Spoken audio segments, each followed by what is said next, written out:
Welcome, I'm Maria Noel Groves, clinical herbalist, author of Body Into Balance and Grow Your Own Herbal Remedies, and herbalist at Wintergreen Botanicals. I'm here with Mountain Rose Herbs today, and we're going to talk about one of the more unique ways to make an herb-infused oil that is doing alcohol intermediary oil. This is a technique I learned from Michael Moore, and it's one that you can do within about a 24-hour span of time. You end up making a really nice quality oil that's also very shelf-stable, and more shelf-stable than other oils, actually. But you do have to do it with dried herbs, and we're going to use alcohol as a intermediary substance to draw out some of the healing properties of the plant and make them more readily available to the oil. So to start off with, we're going to weigh out about 1 ounce of herb. So I have a scale here with a measuring cup on it. We're going to do this with plantain, which is one of our more soothing, healing herbs for, just kind of occasional itching. And it's one that I really love to work with. And this technique, you really do need to use dry herbs because of the way that the process is. There are a few herbs that are better to make herbal oils with when they're fresh, like St. John's wort. So this technique won't work for that, but it will work for most of your other herbs that you might want to make herbal oils with. And you'll be surprised by how little time the herb and the oil are in contact with one another, but yet how fantastic the quality is of the final product. And so I'm just going to weigh out about 1 ounce.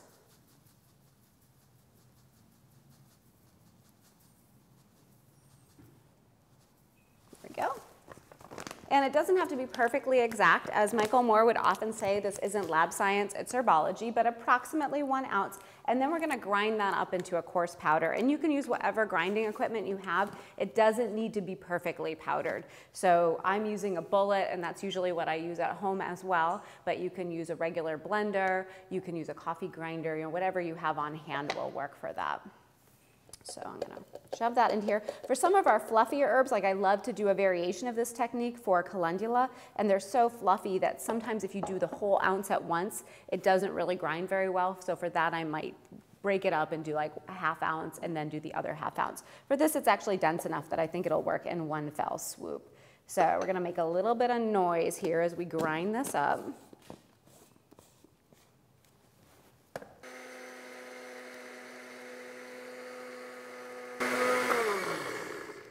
So sometimes I call it the party in a blender, so especially if you do this with your regular blender, because later we're going to actually finish the process in more of a regular standing blender versus a bullet. And so sometimes I'll do my grinding in that just so I have fewer things to clean, but a bullet does do a little bit better job for grinding. When you're doing it in that standing blender, I like to call it like the party in the blender, because you'll start to see everything just sort of fly around and you'll be able to see that things are pretty well ground up. So we've got our ground up herb, and I'm just going to put that in a mason jar. You could put it in another container first to prep it, and then put it in anything that's really tightly sealed. So mason jars work quite nicely since they are so well sealed, but they are kind of an awkward size. They're a little bit more narrow mouthed, so we'll just kind of work with that. And then we're going to measure out a ½ ounce of the product here, of our alcohol, to go with that. So we're going to pull out just a little measuring shot glass. You can use the 1 ounces, or this one's a 4 ounce. They both work. Something that you can measure in small quantities, because we're only going to be measuring out a ½ ounce for this particular one. If you don't have a measuring shot glass around, but you happen to have a 1 ounce jar for salve making, or you have a 1 ounce tincture bottle empty, you can just kind of eyeball it about halfway. So you don't necessarily need to have fancy equipment, but I do love these little shot glasses. And it is important to have everything be pretty clean. It doesn't have to be sanitized, but it is definitely nice because oils do encourage microbial growth more than other methods. One of the benefits of this particular technique is that because we're using dry plant material and because everything's getting kind of coated in alcohol first, it is one of the more shelf-stable ones, one of the ones that's least likely to grow yeasts and molds and bacteria, because we basically sanitized things with the alcohol and we don't have that water present. So I'm just going to pour that in here. You could use a fork to kind of work this in, but oftentimes I will just put the lid on and shake it, and that will work pretty well to just disperse that little bit of alcohol throughout the herb material. And so let me just put this over here, get it out of the way. And so that immediately kind of comes out the consistency of like nice soil or beach sand that's a little bit damp. It's not soaking in alcohol or anything like that. It's just sort of lightly coated. You will notice that it forms kind of a ball, but it's really easy to move around. And that's about the consistency that we're looking for here.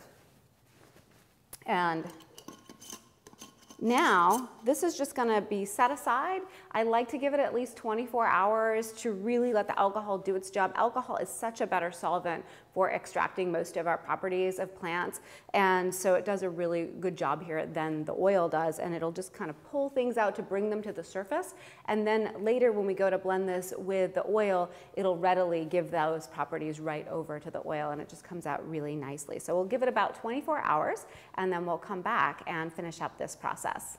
So we're back. Our herb has been sitting and macerating in the alcohol for a little while, so it's ready for us to make our finished oil. So to start off with, we're just going to take that herb material that we've prepped and put it right in our standing blender. And you could, if you were doing this, within a 24-hour span of time at your house, you could just grind it with the alcohol, leave it in here with the lid on it, and then just come back to finish it. So you don't even necessarily need to have put it into a separate container, but I like to make sure it's pretty airtight, and the mason jars are good for that.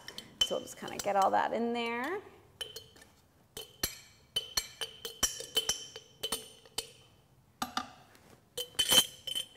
And then we're gonna cover it. So we started off with 1 ounce of herb, ½ ounce of alcohol. We're gonna add about 8 ounces of oil, and those are approximately the proportions, but you can easily add or subtract, like for example, calendula. I often will start out with this method, but it's a lot fluffier than this plantain is, and so I might end up adding like a couple extra ounces of oil just to make sure that it's covered well, and then also so that it moves around well in the blender. So you can clearly play around with these proportions a little bit if you want to or need to.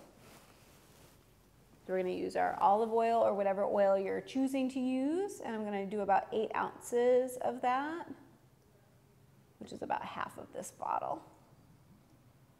You could even measure by weight instead of volume if you really wanted to use your scale for this. It's not exactly the same measurement, but it's close enough that it will still come out. So we've got about half the bottle there.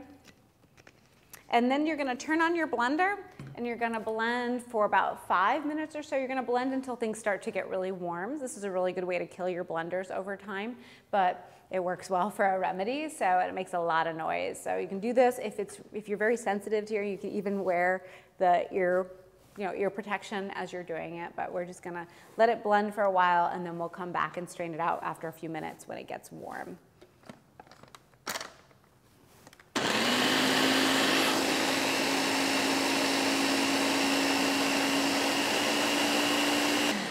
Right, so it's just a little bit warm to the touch, and now we can just strain this out.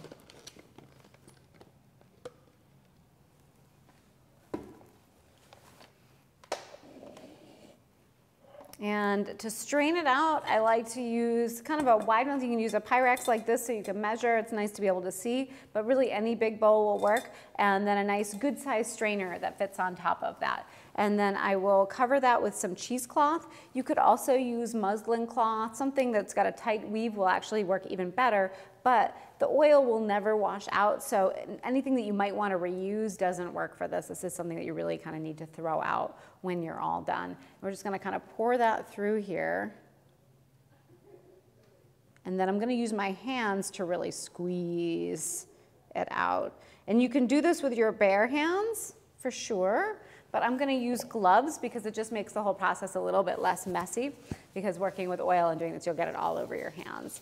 And so I'm going to put on some nice gloves and then squeeze it out. I've done this pressing out turmeric by hand, and not just my hands, but also my wedding bands were stained yellowy orange for a while, which my husband was not too happy about. So started wearing gloves. Look at how beautiful that color is. The alcohol really extracts a lot more properties from the herb and sort of puts that into the oil than if you only used oil.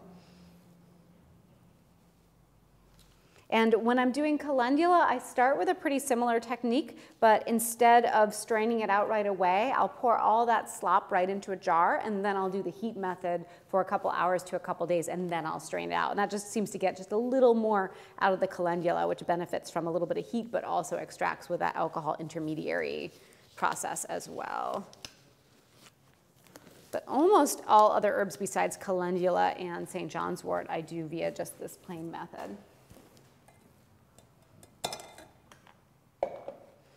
So we've got our finished oil here, and this is pretty much ready to go, but there is quite a bit of sediment because we ground up our herb quite a bit, and the cheesecloth is really pretty porous, and so some of that sediment will get through. So a lot of times what I'll do is after I've strained it out for the first time, then I'll put it through a coffee filter, and that'll help catch a lot of the sediment. It's a really slow process though. It just drips very, very slowly, but I'll just put it in here. I'll grab another container and just pour right into that, and then I may have to carefully move and put a new filter in when it starts to gum up so much that nothing is dripping through. And that's just gonna make a less gritty product for your final oil. And also later on, as you're trying to assess, like, has my oil gone bad, at least you'll know that you don't have a bunch of stuff floating around from the sediment. So if you see a lot of weird stuff floating around in your final oil a year or so later, you'll know, like, oh, that's probably mold or something else. And so you'll know that it's time to toss that and make a new batch.